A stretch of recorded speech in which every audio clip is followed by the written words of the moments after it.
बिस्मिल्लाहिर्रहमानिर्रहीम। नाज़रीन, प्रोग्राम जी वर्ल्ड में हम आपको खुशामदीद कहते हैं और इस वक्त भी और हर वक्त की तरह अफ़गानिस्तान की ताज़ा तरीन सूरत हाल, वहाँ कब हुकूमत बनने जा रही है, मुख्तलिफ़ किस्म के सवालात उठ रहे हैं, मुख्तलिफ़ किस्म की रिपोर्ट्स आ रही हैं। पाकिस्तान का मुमकिन तौर पर क्या किरदार हो सकता है। पाकिस्तान ने ख़ास तौर पर जो दोहा में अफ़गान तालिबान थे उनके साथ मुज़ाकरात के कई अदवार किए और इस वक्त भी पाकिस्तान तालिबान की लीडरशिप के साथ रब्ते में है, फैसिलिटेट कर रहा है ताकि वहाँ पर सियासी इस्तेहकाम आए और जल्द अज जल्द एक ब्रॉड बेस्ड और एक रिप्रेजेंटेटिव हुकूमत, जिसे एक आजकल नाम दिया जा रहा है इंक्लूसिव हुकूमत, वो कायम हो। लेकिन इसके साथ बहुत सारे सवालात जुड़े हुए हैं कि क्या अफ़गानिस्तान की जो सरज़मीन है वो अब दहशत गर्दों से पाक हो जाएगी, क्या तालिबान दहशत गर्द तंजीमों के ख़िलाफ़ कार्रवाई करेंगे, और इसके साथ साथ जुड़े हुए दीगर तमाम नुकात और सवालात, उस पर आज हम मुफस्सल बात करेंगे। हमारे साथ मौजूद हैं स्टूडियोज़ में बैनुल-अक़वामी अमूर के माहिर जावेद खान जदून साहब, आपका शुक्रिया। इनके साथ तशरीफ़ रखते हैं एम्बेसडर नजम साकिब साहब, दफ्तर ख़ारजा में तवील अरसे तक खिदमात सर अंजाम दी, आजकल कॉलम्स लिख रहे हैं, तज्ज़िये दे रहे हैं, तबसरे करते हैं, आपका भी बहुत शुक्रिया। और टेलीफोन लाइन पर हमारे साथ मौजूद हैं तर्जुमान दफ्तर ख़ारजा ज़ाहिद हफ़ीज़ साहब। शुरू करते हैं तर्जुमान दफ्तर ख़ारजा ज़ाहिद हफ़ीज़ साहब से। ज़ाहिद हफ़ीज़ साहब, ये बताइए कि क्या पॉलिसी है पाकिस्तान की, ख़ास तौर पर जो हमें अफ़गानिस्तान से बहुत बड़ा माजी में थ्रेट रहा है दहशत गर्दी का, तो आप क्या तवक्को करते हैं कि तालिबान जो हैं वो TTP समेत दीगर दहशत गर्दी की जो तंजीमें हैं उनके ख़िलाफ़ कार्रवाई करेंगे once they come into power? जी, अस्सलाम वालेकुम। बहुत मेहरबानी मतीन साहब, it's always a pleasure to be on your show. जी, थैंक यू सो मच। साहब, पॉलिसी पर बात करने से पहले सबसे पहले तो जरूरी है हम पाकिस्तान के जो ऑब्जेक्टिव है, हमारे मकासद क्या है अफगानिस्तान में, उन्हें समझना बहुत जरूरी है। जी, हमने हमेशा अफगानिस्तान में अमन की बात की है। हमारा ऑब्जेक्टिव है अफगानिस्तान में पीस हो।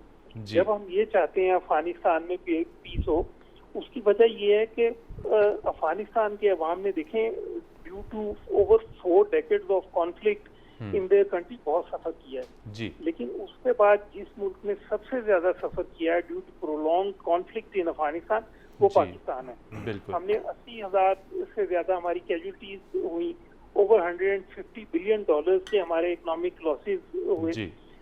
हम ये समझते हैं कि जो भी अफगानिस्तान में सिक्योरिटी सिचुएशन है उसका एक डायरेक्ट इम्पैक्ट होता है on the security environment in Pakistan. दूसरा, हमने ये भी देखा कि पाकिस्तान ने 4 मिलियन से ज्यादा अफगान रेफ्यूजीज को होस्ट किया है फॉर ओवर 4 डेकेड्स। अब उनकी अपने होमलैंड वापसी उसी वक्त मुमकिन होगी जब अफगानिस्तान में एक देरपा अमन का क्याम मुमकिन हो सकेगा। अब तीसरी बात ये कि पाकिस्तान की जो इस वक्त विजन है वो है इकोनॉमिक विजन। हम ये चाहते हैं कि रीजनल कनेक्टिविटी हो, हम ये चाहते हैं खित्ते में खुशहाली हो, हम ये चाहते हैं कि प्रॉस्पेरिटी हो। उसके लिए जाहिर है कि खित्ते में रीजनल इकोनॉमिक कनेक्टिविटी के लिए अफगानिस्तान में अमन जरूरी है, चाहे सेंट्रल एशियन से रोड के जरिए कनेक्टिविटी हो, रेल के जरिए हो, गैस पाइपलाइन की बात करें, इलेक्ट्रिसिटी ट्रांसमिशन की। तो हमारा एक genuine abiding interest in peace in Afghanistan. Therefore, we believe that no other country is more desirous of peace in Afghanistan than Pakistan. इसीलिए हमने पीस प्रोसेस को सपोर्ट किया जी। अब आपने बात की पॉलिसी की जी। उसके लिए हमारी पॉलिसी क्या है, हम ये समझते हैं कि देखें, बहरहाल अफगानिस्तान के मुस्तकबिल का फैसला अफगानिस्तान के अवाम को करना है कि उनके लिए वहाँ पर किस किस्म की हुकूमत जो है वो चाहते हैं। लेकिन उसके लिए एक फैसिलिटेटर का रोल पाकिस्तान ने प्ले किया। हमने पीस प्रोसेस को सपोर्ट किया। इस वक्त भी हमारी कोशिश ये है कि वहाँ पर एक इंक्लूसिव पॉलिटिकल सेटलमेंट जितनी जल्दी हो सके वजूद में आ सके। हम ये भी चाहते हैं कि जितनी जल्द मुमकिन हो सके स्मूथ ट्रांजिशन ऑफ पावर का अमल कंप्लीट हो सके। हम पहले भी ये समझते थे कि एक पॉलिटिकल सोल्यूशन अफगानिस्तान के हल के लिए, मसाइल के हल के लिए जरूरी है। हम आज ये समझते हैं कि एक पॉलिटिकल सॉल्यूशन की जरूरत है। उसके लिए हम जो भी फैसिलिटेशन प्रोवाइड कर सकते हैं हम वो करने के लिए तैयार हैं। इस वक्त हमें जो अपॉर्चुनिटी नजर आ रही है that is in the form of international communities convergence on peace and reconciliation. देखिए, हमें ये नजर आ रहा है कि पूरी दुनिया की इस वक्त ख्वाहिश है कि अफगानिस्तान में पीस हो। अफगानिस्तान में रिकंसिलिएशन का प्रोसेस आगे बढ़े। और इस वक्त अगर कोई पार्टी इंटरनेशनल कन्वर्जेंस के अगेंस्ट जाएगी तो हम ये समझते हैं कि वो बिल्कुल आइसोलेट हो जाएंगे इंटरनेशनल कम्युनिटी के कन्वर्जेंस के अगेंस्ट। तो जरूरी है कि इस वक्त अफगानिस्तान के अंदर जितनी भी साइड्स हैं, जितनी पार्टीज हैं, जितनी एथनिसिटी ग्रुप्स हैं, वो सब मिलकर बैठें और कोशिश करें कि जितनी जल्दी मुमकिन हो सके वहाँ पर एक इंक्लूसिव पॉलिटिकल सेटलमेंट को लिखें। इंटरनेशनल कम्युनिटी के लिए जरूरी है इस वक्त कि वो अफगानिस्तान के साथ एंगेज रहें। और ये जो उनकी एंगेजमेंट है ना सिर्फ ये अफगानिस्तान में अमन के लिए, बल्कि हम तो ये समझते हैं कि ये वहाँ पर रिकंस्ट्रक्शन के लिए भी होनी चाहिए, रिहेबिलिटेशन के लिए भी होनी चाहिए, डेवलपमेंट प्रोसेस के लिए होनी चाहिए। तो मकसद इस वक्त ये है कि एक पीसफुल, यूनाइटेड, स्टेबल और प्रॉस्परस अफगानिस्तान ना सिर्फ अफगानिस्तान के अवाम की जरूरत है, उनके मुफाद में है, बल्कि खित्ते के मुफाद में है और इंटरनेशनल पीस के इंटरेस्ट में। जी, जाहिद साहब हमारे साथ मौजूद रहिएगा। जावेद जदून साहब, बड़ा अहम नुकता उन्होंने हाईलाइट किया, पाकिस्तान का रोल एज ए फैसिलिटेटर। और पाकिस्तान हमेशा ये कहता आ रहा है कि अफ़गानिस्तान के अंदरूनी मामलात में मुदाखलत नहीं करना। तो आप कैसे देखते हैं एज ए फैसिलिटेटर के तौर पे जो रोल पाकिस्तान ने अदा किया, आज उसका रिज़ल्ट ये निकला कि काबुल किसी ब्लड शेड के बगैर, किसी गोली के बगैर, किसी खून खराबे के बगैर एक पॉलिटिकल टेक ओवर हो गया, ना कि by military means take over हुआ। बहुत बहुत शुक्रिया मतीन साहब। इसमें कोई शक नहीं कि पाकिस्तान सबसे ज़्यादा अफेक्टेड नेबर है अफ़गानिस्तान का। जैसे स्पोक्स पर्सन ने हिस्ट्री ट्रेस की, इससे पहले भी पाकिस्तान एक विक्टिम रहा टेररिज्म का, बहुत बड़ी वेव आई। उसमें हमने देखा कि तहरीक तालिबान पाकिस्तान को हमारी जो होस्टाइल इंटेलिजेंस एजेंसीज़ हैं उन्होंने उनको सेफ हेवन्स प्रोवाइड की, वहाँ से फैसिलिटेट किया, आर्म किया, उनको फाइनेंस किया, ट्रेन किया। और हमने देखा कि series of terror attacks Pakistan के ऊपर हुए और उस तमाम के जो फुटप्रिंट्स थे वो अल्टीमेटली अफगान सॉइल पे जाते थे। अब पाकिस्तान के लिए आई थिंक सबसे बड़ा डायलेमा ये है कि वो कैसे इंश्योर करेंगे कि तहरीक तालिबान पाकिस्तान को एक दफ़ा फिर रिसर्जेंस ना मिले, क्योंकि पाकिस्तान इस बड़ी मुश्किलों से, बड़े सेक्रीफाइसेस से, अगर स्पोक्स पर्सन के फिगर्स को कोट करें 80,000 हमने सेक्रीफाइसेस ऑफर किए।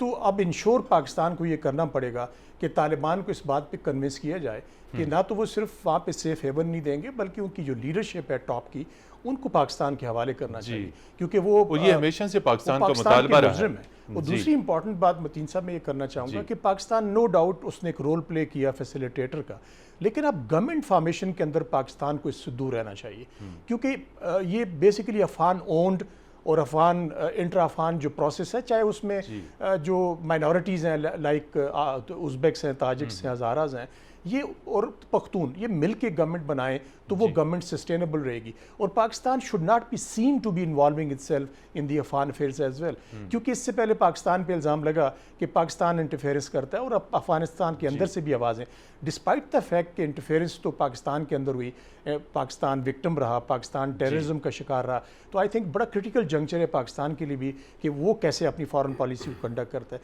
एंड सेकेंडली तालिबान के लिए भी बहुत क्रिटिकल जंक्चर है कि वो गवर्नमेंट फॉर्मेशन में कितनी तेज़ी के साथ वो एडवांस करते हैं आगे। नजमुल साकिब साहब, बड़ा अहम सवाल है कि तालिबान अपनी फॉरेन पॉलिसी को कैसे कंडक्ट करते हैं। आज उनके सामने एक इंतहाई अहम चैलेंज है इंटरनेशनल रिकग्निशन।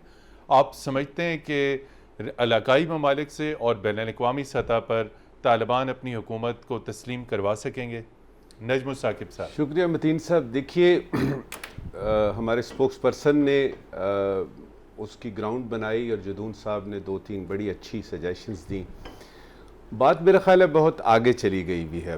अभी सूरत हाल ये है कि दुनिया चाहती है कि 4 दिन में उन्होंने सारे अफ़गानिस्तान पे तकरीबन कब्ज़ा कर लिया है, तो अगले 1 हफ़्ते में वहाँ पे हेल्थ के मसाइल भी हल हो जाएं, वहाँ पे एजुकेशन के मसले भी हल हो जाएं, वो ख़वातीन को हुकूक भी दे दें, वो तमाम किस्म के इंसानी हुकूक जिनकी वो बातें कर रहे हैं वो सारा दे दें। बाबा देखिए, आपको थोड़ा सा टाइम देना पड़ेगा। ये 20 साल आपने इंतज़ार किया, अमेरिका वहाँ पे रहा, किसी किस्म का कोई मिलिट्री हल ना निकल सका। पाकिस्तान का जो आज से 21 साल पहले जो उसूली मौक़िफ़ था वो किसी वजह से आज सच हो रहा है कि आपने अकेले नहीं कर सकते और मिलिट्री कोई हल नहीं है। जी, अभी इसमें जो आपने बात की है कि क्या रिकग्निशन मिल सकेगी, मैं जो देख रहा हूँ पिछले को तकरीबन 1.5-2 महीनों से जो तालिबान की ज़बान देख रहा हूँ, लबो लहजा उनका, जो उनके अल्फाज हैं, मुझे पता नहीं क्यों लगता है कि उनकी जहाँ पे मिलिट्री ट्रेनिंग हुई है तो वहाँ पे थोड़ी सी डिप्लोमेटिक ट्रेनिंग भी हुई है। अच्छा, अब ये हमने सुना कि अब वो सुफरा भी तब्दील कर रहे हैं, तो जाहिर है कोई इंग्लिश स्पीकिंग लोग ही होंगे ना जो जाएंगे। खाली दरी बोलने से और पश्तो बोलने से काम नहीं चलता। मेरे ख्याल में रूस और चीन, ये दो बड़े ममालिक जो हैं पूरी दुनिया के, ये तो साफ नज़र आ रहा है, इनकी जो एम्बेसीज हैं इन्होंने कहा है जी हमारी यहीं रहेंगी। इधर से पाकिस्तान है, ईरान है, बाकी 2-3 और मुल्क भी हैं, एक अमेरिका और एक आपका यूके है और एक आध को यूरोप की कंट्री होगी। रिकग्निशन मिलने का, याद रहे कि ये कोई नया मुल्क नहीं बन रहा। रिकग्निशन होती है किसी नए मुल्क की, रियासत की, कि दुनिया में एक नया मुल्क जो है वो आया है तो इसको रिकग्नाइज करना है। यूनाइटेड नेशंस में जाते हैं, क्या हम नया रजीम है? नहीं, एक नई रियासत कायम हो रही है। ये है कि एक गवर्नमेंट चेंज हुई है, वो किस तरीके से चेंज हुई है वो किताबों में ढूंढना पड़ेगा। कि इस तरह की कई मिसालें आपको तारीख में पिछले 200 साल में नजर आ जाएंगी, जिसमें के लोग तंग आ जाते हैं और वो फिर कानून अपने हाथ में लेते हैं और उसके बाद जो है उसको, अब ये है कि रिकग्निशन मेरे ख्याल में थोड़ा सा टाइम दे दीजिए, क्योंकि अभी तक जितनी बातें भी काबुल से आई हैं, तालिबान ने की हैं, वो सारी कानों को भली लगती हैं, वो वेस्ट में भी भली लग रही हैं। अब देखना यह है कि ये वो करते हैं कि नहीं। और जहां तक पाकिस्तान का ताल्लुक है, पाकिस्तान के 2-3 जो कंसर्न्स हैं मेन, वो जदून साहब ने भी बताए और वो जावेद हफीज साहब ने, इन्होंने बताए, हमारे जावेद हफीज साहब ने भी बताए, वो बड़ा जरूरी है पाकिस्तान के लिए। और एक फाइनल पॉइंट यानी इस पे खत्म करता हूं मैं, कि आपकी सपोर्ट जो है जी, जब आप सपोर्ट करते हैं तो उधर से ताना मिलेगा आपको, ये सारा कुछ पाकिस्तान करवा रहा है। सपोर्ट करेंगे तो होगा पाकिस्तान। इधर से ये है कि आपकी कुछ ख्वाहिशात भी हैं। अब इसमें एक फाइन किस्म का बैलेंस क्रिएट करना है आपने, और वो एक खास किस्म के बयानिए से होगा जो कि मेरे ख्याल में पिछले 4-5 दिनों से इस्लामाबाद में बन चुका है और उसको हम आगे प्रोपोगेट करेंगे। जी, इस नुक्ते पर गुफ्तगू का सिलसिला जारी रखेंगे। यहाँ पर लेते हैं एक ब्रेक, और ब्रेक के बाद जब हम हाजिर होंगे तो इसी बयानिए के ऊपर हम सवाल करेंगे जाहिद हफीज़ चौधरी साहब से। हमारे साथ रहिएगा।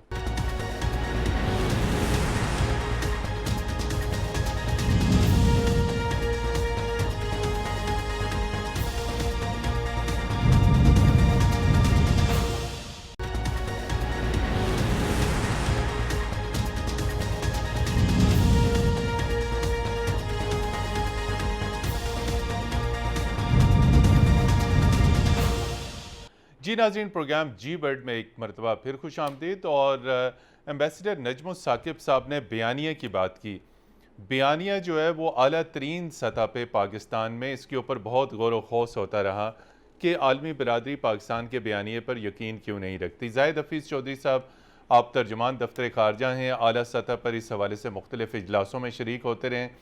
ये जो काबुल में डेवलपमेंट हुई है उसके बाद से जो है वो इंटरनेशनल मीडिया और आलमी सतह पे जो बयानिया है पाकिस्तान के बारे में, वो ज़रा पॉजिटिव दिखाई देता है। आप कैसे देखते हैं? जी देखिए, बयानिया पर बात करने से पहले मैं 2 चीज़ें जो जदून साहब ने, जिनका बड़ा वसी है मुताला अफगानिस्तान की सूरत-ए-हाल का, उन्होंने टेररिज्म के हवाले से बात की। तो बिल्कुल देखें, हम ये समझते हैं कि तहरीक तालिबान पाकिस्तान एक टेररिस्ट ऑर्गेनाइजेशन है, प्रोस्क्राइब्ड ऑर्गेनाइजेशन है। हम पहले भी अफगान हुकूमत से ये मुतालबा करते रहे हैं कि वो अफगानिस्तान की सरजमीन इस्तेमाल नहीं होनी चाहिए पाकिस्तान के खिलाफ किसी भी दहशतगर्द कार्रवाई के लिए। अब भी मुतालबा करेंगे, अभी भी हमारा ये मुतालबा है। फिर उन्होंने बात की कि जी गवर्नमेंट जो है वो वहाँ पे फॉर्मेशन, तो हमारा तो बिल्कुल क्लियर ये मौक़िफ़ है कि अफगानिस्तान के अवाम ने, उनके पास सिर्फ इख्तियार है, उनका हक है कि उन्होंने अपने मुस्तकबिल का फैसला करना है। पाकिस्तान बिल्कुल जो है वो इसमें किसी किस्म की मुदाखलत करने की हमारी पॉलिसी नहीं है जी। हमारा सिर्फ एक फैसिलिटेटर का रोल है। एम्बेसडर नजमुल साकिब साहब ने जो बात की, बहुत इंपॉर्टेंट बात उन्होंने की कि जी तालिबान की बातें जो है वो सुनने में तो भली लगती हैं, हमने भी बिल्कुल नोट की हैं, पॉजिटिवली नोट की हैं जो उन्होंने बातें की हैं। सबसे इम्पोर्टेंट बात तो ये कि अफगानिस्तान को एक टेरर हेवन ना बनने देने के हवाले से जी। फिर उन्होंने बाकी जो ख़वातीन के हकूक़ के हवाले से, protection of lives and properties के हवाले से, पॉलिटिकल रिकंसिलिएशन के हवाले से, सर्टेनली ये सारी जो है ये मुस्बत इंडिकेशन है। अब आपने जो बात की पाकिस्तान का बयानिया, देखें पाकिस्तान के ऊपर एक इल्जाम लगाया जाता रहा कि जी शायद हमारी सपोर्ट की वजह से ये, लेकिन आज पूरी दुनिया ने देखा कि जो 11 दिन में Afghan national defence and security forces का कंप्लीट मेल्ट डाउन हो गया जी, उसकी असल वजूहात देखने की जरूरत है। तालिबान जो अपना स्टार्ट करते हैं वो तो नॉर्थ से करते हैं जो पाकिस्तानी बॉर्डर से दूर है जी, उसके अलावा वहाँ पे गवर्नेंस का फेलियर जो है, बाकी वहाँ पर जो है करप्शन के जो इशू, आपने यूएस डिपार्टमेंट ऑफ डिफेंस के तर्जुमान का बयान देखा होगा जिसमें उन्होंने क्लियरली कहा कि जी तालिबान के मुकाबले में Afghan national defence and security forces के पास मॉडर्न वेपनरी है, उनके पास एयर पावर है, उनकी ट्रेनिंग है, उनके numbers are much superior than the Taliban number. लेकिन हमने ये देखा कि उन सारी चीजों के बावजूद जब ये कंप्लीट मेल्ट डाउन हो जाता है तो the international community must look into the real reasons of this meltdown rather than pointing finger। तो उसमें मैं ये समझता हूँ कि ये बिल्कुल जो एक एजेंडा के तहत ये सारा प्रोपेगेंडा किया जा रहा था कि ये शायद किसी और की आउटसाइड स्पोर्ट है, बहरहाल वो दुनिया ने देख लिया। दूसरा, पाकिस्तान का हमेशा से एक जो बयानिया ये रहा कि जी पॉलिटिकल सोल्यूशन, देखिए आज पूरी दुनिया पाकिस्तान के उस मौक़िफ़ के साथ खड़ी है कि एक पॉलिटिकल सोल्यूशन की जरूरत है, एक इंक्लूसिव पॉलिटिकल सेटलमेंट की जरूरत है। पाकिस्तान की जो डिजायर फॉर पीस है, आज पूरी दुनिया की आपको एक उस पर कन्वर्जेंस नजर आ रही है डिजायर फॉर पीस के लिए अफगानिस्तान। तो हम ये समझते हैं कि देखिए पाकिस्तान का जो बयानिया है वो जो डेवलपमेंट्स हो रही हैं अफगानिस्तान के अंदर और जो इंटरनेशनल कम्युनिटी खुद से नताइज अखज़ कर रही है, फिर आज भी आप पाकिस्तान का एक और इंतहाई मुस्बत किरदार मैं आपसे शेयर करना चाहूँगा कि आज पूरी दुनिया को जब जरूरत पड़ी कि वहाँ से इवैक्यूएशन की जाए, उसमें पाकिस्तान सामने आया, बिल्कुल रीलोकेशन की जाए, तो उसमें आप ये देखें कि हम वहाँ पर फैसिलिटेशन प्रोवाइड कर रहे हैं, हमारा सफारत खाना वहाँ पर खुला है, फुली फंक्शनल है, कॉन्सुलर सर्विसेज दे रहे हैं। यहाँ मिनिस्ट्री ऑफ इंटीरियर में हमने एक स्पेशल सेल क्रिएट किया है जो 24/7 ऑपरेट कर रहा है, चाहे वो सफारती मिशन के बाकी कंट्रीज के एम्प्लॉइज हों, चाहे वो इंटरनेशनल ऑर्गेनाइजेशन के लोग हों, इंटरनेशनल मीडिया के लोग हों, वर्ल्ड बैंक, IMF के जो है वो सैकड़ों लोग जो है वो हमने उन्हें इवैक्यूएट किया, रीलोकेट किया। हमने PIA की स्पेशल फ्लाइट्स ऑपरेट कर रहे हैं, हम बाय रोड उन्हें जो है वो है तो हम बॉर्डर लेके आ रहे हैं। तो पाकिस्तान की आज सारी रोल, पाकिस्तान की कॉन्ट्रीब्यूशन तारीफ की जा रही है, बिल्कुल जी। जावेद जदून साहब, एक इंतहाई अहम मसला कि जो इस वक्त अफगान गवर्नमेंट, उनके जो रिजर्व्स हैं अमेरिका में, वो अमेरिकी हुकूमत ने फ्रीज़ कर ली हैं। हुकूमत, नई हुकूमत की तश्कील के लिए बातचीत चल रही है, तो आप कैसे आप देखते हैं कि मुस्तकबिल में, यानी चंद हफ्तों महीनों में जब नई हुकूमत बनती है, उसके लिए माशी तौर पर अब हुकूमत को चलाना कितना मुमकिन होगा? ये बात आपकी ठीक है मतीन, लेकिन क्योंकि अभी तालिबान डिफेक्टो रूलर्स हैं, अभी गवर्नमेंट फॉर्मेशन नहीं हुई, जब गवर्नमेंट पूरी तरह अपने वजूद में आ जाएगी तो आई थिंक ये इशू, क्योंकि आप जानते हैं कि मोस्ट ऑफ द एसेट्स जो हैं वो या तो अमेरिका में या UK में उनके मौजूद हैं, तो अभी जो इनफ्लो डॉलर्स का वो भी तो इस वक्त रुका हुआ है। तो आई थिंक वो भी वेट करेंगे कि एक लेजिटिमेट गवर्नमेंट उनकी नज़र में जो आ जाती है तो फिर उसके साथ वो बिजनेस भी करेंगे। सेकेंडली इसके इंडिकेशंस भी हैं कि तालिबान के साथ उनकी जो बैकडोर चैनल्स हैं वो ओपन है। कल प्रेसिडेंट बाइडन ने एडमिट किया कि हमने तालिबान की जो लीडरशिप है जो दोहा बेस्ड है उससे हमने बातचीत करके तो इस चीज़ को इंश्योर किया कि जो अमेरिकन का वहाँ से इवैक्यूएशन है उनका जो सेफ पैसेज है, तो आई थिंक ये तो तयशुदा है कि अमेरिकन उनके साथ एंगेज्ड हैं। और वो मैं समझता हूँ कि हम फोकस, क्योंकि इस वक्त पूरी तरह विद इन अमेरिका भी अमेरिका की फॉरेन पॉलिसी डिजास्टर पे, डिबाकल पे आया हुआ है, क्योंकि इवन डेमोक्रेट्स ये बात तो मानते हैं कि वहाँ से विड्रॉल तो होना चाहिए था, लेकिन उनका जो क्वेश्चन मार्क है वो इस बात पे है कि the way the withdrawal was conducted, जिस क्योटिक अंदाज से, जिस डिसऑर्डरली अंदाज से आपने विड्रॉ किया, बग्राम एयर बेस को आपने in the middle of the night wicket करने के बाद इवन अपने काउंटर पार्ट्स को, जो अफगान आर्मी की जो लीडरशिप थी, उस तक आपने उनको कन्वे नहीं किया। उसके बाद फिर आपने देखा कि किस तरह इमेजेस को पैरेलल दिखाया गया कि जो वियतनाम से इनखला होता है उसके बाद काबुल से होता है, तो वही बिल्कुल वही रेप्लिकाज हैं, वो आई थिंक बड़ा डिस्ग्रेसफुल ये सीन्स हैं एक सुपर पावर और सोल सुपर पावर है। तो क्वेश्चंस तो अमेरिका के अंदर से उठाए जा रहे हैं। और हफीज़ साहब ने बिल्कुल ठीक ये बात की कि इस वक्त फोकस पाकिस्तान पे नहीं है, फोकस इस वक्त अमेरिका की जो इंतहाई बुरी फेलियर है अफगानिस्तान के अंदर, जिस अंदाज से प्रेसिडेंट बाइडन, आप कल आप देखें तो क्वेश्चन जो उन पे पोज किए गए मोस्टली इस बात पे फोकस कर रहे थे कि इतना डिसऑर्डरली एवैक्यूएशन कैसे हो रही है। क्या अमेरिका ने इंश्योर नहीं किया था इससे पहले कि जब सिटीज फॉल कर रहे थे तो वो काबुल भी फॉल करेगा? आपने एंटीसिपेट क्यों नहीं किया? तो आई थिंक वो सारे क्वेश्चन, और प्रॉबेबली मेरी नज़र में प्रेसिडेंट बाइडन उनका तसल्ली बख्श जवाब वो नहीं दे पाए, सिवाय इसके कि उन्होंने कहा कि हम इंश्योर करेंगे कि अमेरिकन को वहाँ से एवैक्यूएट करवाएं, और वो अफगान जिन्होंने तावन किया फॉरेन ट्रूप्स के साथ, इंटरप्रेटर से या बाकी कैपेसिटीज़ में काम किया, लेकिन वो भी क्वेश्चन पर्टिकुलर के जवाब में उन्होंने शुरू में सिर्फ उन्होंने अमेरिकन फोर्सेस की बात की, अफगानियों की बात नहीं की उन्होंने। जब पॉइंटेड क्वेश्चन किया गया तो उन्होंने कहा हम ये भी कोशिश होगी हमारी कि उनको निकाला जाए। आई थिंक क्योस इस वक्त अफगानिस्तान में नहीं है, क्योस इस वक्त वाशिंगटन में। एम्बेसडर नजम साकिब साहब, और इसी क्यास की एक और वजह यह है कि अमेरिका बहुत अपसेट है हक्कानी नेटवर्क के दोबारा काबुल आने के ऊपर। हक्कानी नेटवर्क तालिबान का एक इंतहाई स्ट्रेटेजिक उनका सेगमेंट है, उनका पार्ट है, और ये अमेरिका की नज़र में माजी के दहशतगर्द थे, लेकिन आज काबुल की सिक्योरिटी हक्कानी नेटवर्क के इंतहाई अहम तरीन लीडर के हवाले कर दी गई है। हक्कानी नेटवर्क को पॉलिटिकली एक्टिव होते हुए आप काबुल में कैसे देखते हैं? और तालिबान के साथ हक्कानी नेटवर्क के बारे में कहा जाता है कि इंतहाई हार्ड लाइनर हैं वो, तो हक्कानी नेटवर्क की वापसी। जी मतीन साहब, मैं इससे पहले कि आपके हक्कानी नेटवर्क पे बात करूं, एक दो तीन छोटी छोटी बातें जो इस गुफ्तगू में, जो कि बड़ी अच्छी गुफ्तगू चल रही है, जी हमारे स्पोक्स पर्सन और जुदून साहब जो हैं, और ये बाय द वे आपको बताऊं कि इस तरह की यानी सॉलिड बातें कम देखने में आती हैं।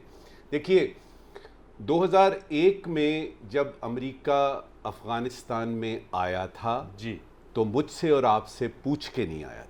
जी बिल्कुल, ये बड़ा पहली बात है, बिल्कुल हमसे पूछ के नहीं आया था।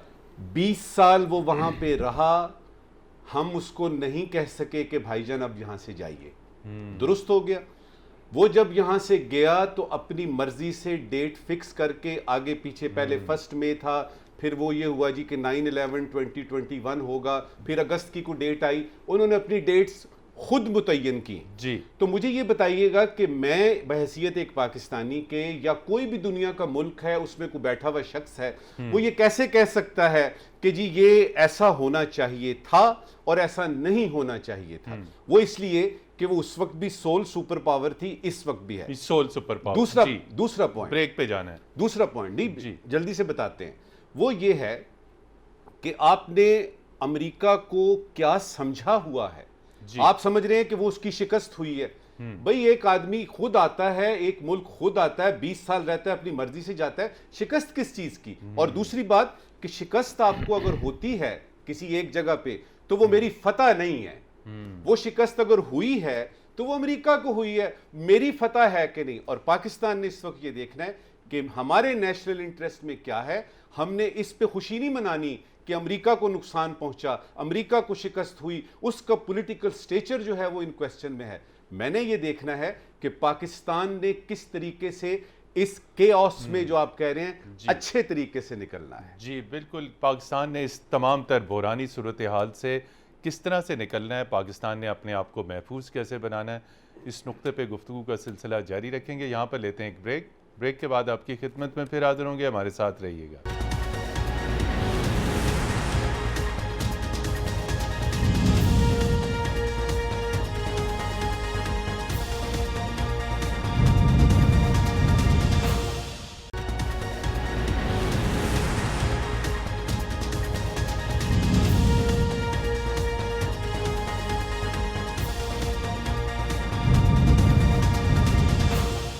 जी नाज़रीन, प्रोग्राम जी वर्ल्ड में एक मरतबा फिर खुश आमदेद। हम बात कर रहे हैं इस वक्त अफ़गानिस्तान की सूरत हाल की। आखिरी सेगमेंट की तरफ बढ़ते हैं। काबुल से हमारे साथ टेलीफोन लाइन पर मौजूद हैं सीनियर पाकिस्तानी सहाफ़ी अनस मलिक साहब। अनस मलिक साहब, प्रोग्राम जी वर्ल्ड में हम आपको खुश आमदेद कहते हैं। कुछ इंतहाई प्रिसाइज अंदाज में बताइए कि क्या डेवलपमेंट्स हो रही हैं काबुल में, अगला जो मरला है हुकूमत की तश्कील का, क्या वो जल्द अज जल्द तय पा जाएगा? चूँकि आए रोज़ हम देखते हैं कि मुख्तलिफ मुज़ाकरात के अदवार हो रहे हैं, और उसके साथ ही बताइएगा कि अब सिक्योरिटी की क्या सूरत हाल है। बहुत बहुत शुक्रिया मतीन साहब, आपने मुझे प्रोग्राम में लिया। देखें, आज सुबह जो है तालिबान के जो डेप्यूटी अमीर हैं, पॉलिटिकल डेप्यूटी अमीर और जो को फाउंडर भी हैं मुल्ला अब्दुल गनी ब्रादर, वो कंदाहार से काबुल पहुंचे हैं और आज उनकी जो पॉलिटिकल मुलाकातों का जो है सिलसिला वो आज से बाकायदा तौर पर शुरू हो चुका है। लेकिन हमें तालिबान के जरा ये बताते हैं कि ये जो गवर्नमेंट फॉर्मेशन का जो प्रोसेस है इसको तकरीबन 7 से 10 रोज मजीद लग सकते हैं, क्योंकि जो तालिबान के अमीर हैं हैबतुल्लाह अखुंज़ादा, वो खुद चाहेंगे कि उसको साइन ऑफ करें। यहाँ पर जो निज़ाम से मुताल्लिक उसके ऊपर काफी ज्यादा डिबेट हो रही है। एक सुपरा काउंसिल सॉर्ट ऑफ निज़ाम, जैसे ईरान में जो निज़ाम है उस तरह के ऊपर अब हमें एक कंसेंसस नजर आ रहा है। लेकिन जो सबसे बड़ा रोड ब्लॉक है वो है इंक्लूसिव गवर्नमेंट का, कि तमाम तर स्टेक होल्डर्स, तमाम तर माइनॉरिटीज भी इस गवर्नमेंट का हिस्सा हों। तालिबान का ये मानना है कि जो माइनॉरिटीज के लोग हैं या जो अपोजिशन के इस टाइम पे गवर्नमेंट वॉइसेज हैं, जिसमें फॉर्मर प्रेसिडेंट हामिद करजई और चीफ एग्जीक्यूटिव अब्दुल्ला अब्दुल्ला और साबिक वजीर आजम गुलबदीन हिकमतयार, उनका ये ओपिनियन है, तालिबान का ये मानना है कि वो इसको एज अ इंक्लूसिव गवर्नमेंट की बात को एज अ बार्गेनिंग चिप इस्तेमाल कर रहे हैं। तो उस हवाले से यहाँ पर थोड़ी बहुत हमें रिफ्ट जरूर नजर आ रही हैं। लेकिन तालिबान जराए का ये दावा है कि आइंदा आने वाले दिनों में ये जो मसाइल हैं इनको खुश असलूबी से हल करके जो एक प्रॉपर निज़ाम से मुतालिक जो है वो फाइनलाइजेशन की तरफ तमाम तर इक़दाम हो जाएंगे। आपके पहले सवाल का तो ये जवाब है। दूसरा, आपने पूछा कि सिक्योरिटी से मुतालिक, तो सिक्योरिटी काबुल शहर की इस टाइम पे प्रैक्टिकली तालिबान के कंट्रोल में है और जो काबुल शहर में जो बड़े होटल्स या बड़े प्राइवेट इदारे भी थे, वहां से तालिबान ने जाके उनके सरकारी असला कॉन्फिस्केट करके अपने लोगों को बिठा दिया है कि क्योंकि अब हम रियासत हैं तो रियासत की जिम्मेदारी होती है सिक्योरिटी देना। शहर के हालात भी कदरे बेहतर हैं। आज 6ठा रोज है उनके टेक ओवर का। अब शहर आहिस्ता आहिस्ता करके खुल चुका है और लेकिन एयरपोर्ट की तरफ जो है हमें हालात जो है वो बदस्तूर कशीदा नजर आते हैं। एयरपोर्ट पर मैं आज भी एयरपोर्ट पर गया, जो नॉर्दर्न साइड थी उनकी शुमाली साइड, वहाँ पर कम से कम 12,000 लोग जो है वहाँ पे बेयारो मददगार बैठे हुए हैं और इस आसरे से कि किसी न किसी फ्लाइट से वो मुल्क छोड़ के यहाँ से भाग जाएंगे। जी अनस मलिक साहब हमारे साथ रहिएगा। जावेद जदून साहब, जो अनस मलिक साहब ने ये बताया कि इस वक्त बातचीत जो है वो नई फॉर्मेशन ऑफ द गवर्नमेंट के हवाले से जारी है, आप क्या समझते हैं ये जो टर्म बार बार इस्तेमाल हो रही है इंक्लूसिव हुकूमत यानी नुमाइंदा हुकूमत, इसके ऊपर इत्तफाक राय हो पाएगा? देखिए मतीन, एक तो आई थिंक हमको टाइम देना चाहिए उनको। ये कोई इतना आसान काम भी नहीं जितना हम समझते हैं कि ये दिनों में गवर्नमेंट फॉर्मेशन हो जाएगी। बड़ा कॉम्प्लेक्स इस वक्त आई थिंक निगोशिएशंस का प्रोसेस चल रहा है उनका, जिसमें I think local with in the country actors भी हैं और आउटसाइड भी हैं, और आई थिंक अमेरिकन भी इसमें इन्वॉल्व होंगे किसी हद तक, और वो चाहेंगे कि फ्यूचर का अफ़गानिस्तान स्टेबल हो। वो ये भी चाहेंगे कि फ्यूचर के अफ़गानिस्तान से उनके ख़िलाफ़ कोई भी एक्शन ना हो, और वो बार बार आई थिंक ये स्टेटमेंट दे भी चुके हैं। अगर आप 2-3 स्टेटमेंट्स को देखें तो आपको बड़ी दिलचस्प सूरत आपको नज़र आती है अफ़गानिस्तान में। Secretary of defence general Austin ने कहा कि हमने उनको जदीद तरीन हथियार तो दे दिए, लेकिन उनको हम हिम्मत और हौसला तो नहीं दे सकते थे फाइट करने का। He was talking about the Afghan national army. 3 lakh army उन्होंने बनाई 20 सालों में, उसको state of the art weapon system भी उन्होंने दिया और वो with in 7 days melt down कर गई। अब बात ये है कि गवर्नमेंट फॉर्मेशन की बात आपने की। गवर्नमेंट फॉर्मेशन अभी 1 दिनों में 2 दिनों में, जैसे उन्होंने कहा कि अगले 10 रोज़ भी लग सकते हैं। मेरी नज़र में तालिबान 1996 2001 वाले तालिबान ये एक तो नहीं है जी। पिछले 20 सालों में जिन तजुर्बात से, जिन एक्सपीरियंसेस से गुजरे, जिस तरह की डिफ़िकल्ट सिचुएशन से गुजरे, एक दफ़ा फिर अपने आप को उन्होंने रीस्टेज किया और फाइट किया दुनिया की सबसे ताकतवर फौज के साथ, और नेटो उसमें शामिल है, उनके एलाइज सारे शामिल हैं, और एक वक्त में 145,000 ट्रूप्स डिप्लॉयड थे। ओबामा साहब का जो सर्च था उसके अंदर, उसके बावजूद भी उन्होंने फाइट को जारी रखा, उन्होंने rural parts of the country पे कब्जा भी किया। तो आई थिंक बड़ी प्रैग्मेटिक लीडरशिप है मेरी नज़र में, बड़ा श्रूड अंदाज से अपने आप को कंडक्ट कर रहे हैं। आपको नज़र आएगा, ऐसे लगता है जैसे बहुत ही मंजे हुए जो लोग हैं, जो स्टेट्स पर्सनस हैं या वो स्टेट्समैन हैं या वो डिप्लोमेट्स हैं, वो अपने आप को कंडक्ट कर रहे हैं जी। तो आई थिंक हमें थोड़ा वक्त उनको देना पड़ेगा फॉर्मेशन ऑफ गवर्नमेंट में, और जल्दबाजी से काम, जैसे एम्बेसडर साहब ने कहा कि आपने 20 साल इंतजार कर लिया, तो 1-2 हफ्ते और भी हमको इंतजार कर लेना चाहिए जी। एम्बेसडर नजमुल साकिब साहब, कुछ इतलात ये आ रही हैं पंजशीर वैली की, ख़ास तौर पर कि वहाँ पे घुमसान की लड़ाई जारी है। सवाल आपसे ये है कि इस वक्त पूरे अफ़गानिस्तान पे तालिबान ने कब्ज़ा किया, कि आपने इस मिलिट्री इस ऑक्यूपेशन को, इस कब्ज़े को वो बरकरार रख सकेंगे या रेजिस्टेंस होगी? देखिए, जब इस तरह की सूरत हाल हो कि पूरे का पूरा एक मुल्क जो है उस पे एक फरीक जो है काबिज़ हो जाता है, तो छोटे मोटे इस तरह के वाक़यात जो हैं वो पेश आएंगे। और इसके पीछे मुझे तो साफ नज़र आ रहा है कि कौन सा मुल्क है। ये वो मुल्क है मतीन हैदर साहब जिसने अपनी टेरिटरी के बाहर अगर कहीं एयरफोर्स या बेस बनाई है तो वो ताजिकिस्तान में बनाई है। ये वो मुल्क है जिसने के 2 बिलियन या 3 बिलियन डॉलर लगा के यहाँ पे जो है वो हस्पताल बनाए, रोड्स बनाई, इंफ्रास्ट्रक्चर के किसी तरीके से पाकिस्तान के नाक में दम करते रहेंगे। ये वो मुल्क है जिसको मार्जिनलाइज कर दिया गया है, हालात ने कर दिया है। ये वो मुल्क है जो कि पाकिस्तान का अव्वलीन दुश्मन है और इसका नाम है हिंदुस्तान। अब जब उसने ये देखा कि तमाम तरफ से वो मार्जिनलाइज हो गया, उसको कोई पूछ ही नहीं रहा, तो उन्होंने कहा कि चलो उन लोगों को, ये पंशीर का जो आपने लफ्ज़ इस्तेमाल किया ना, ये अगले चंद दिनों में ये बार बार आएगा, क्योंकि कुछ असला जो है वो दिया गया बाकायदा तौर पे, हमें पता है। और उनको जो है वो कहा गया कि आप एक अलहदा से रेजिस्टेंस शुरू करें, लेकिन ये बहुत थोड़ा है।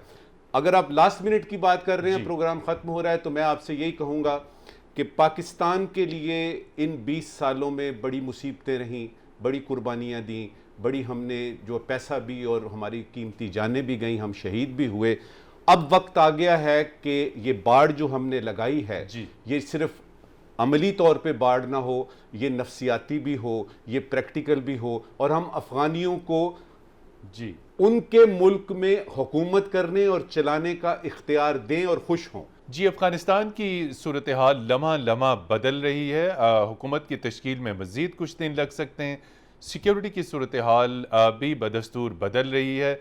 इस वक्त इस सारी सूरत हाल में पाकिस्तान को अपने कार्ड स्ट्रेटिजिकली यानी तज़वीराती एतबार से खेलने होंगे और इस बात को यकीनी बनाना होगा कि पाकिस्तान कितना महफूज है, पाकिस्तान के स्ट्रेटिजिक इंटरेस्ट कितने महफूज हैं। जावेद खान जदून साहब, एम्बेसडर नजम साकिब साहब काबुल से हमारे साथ मौजूद थे, अनस मलिक साहब और तर्जमान दफ्तर ख़ारजा हफीज़ चौधरी साहब, आप तमाम हजरात का बहुत शुक्रिया। प्रोग्राम जी वर्ल्ड की टीम को अगले इतवार तक के लिए इजाज़त दीजिए। खुदा हाफिज़।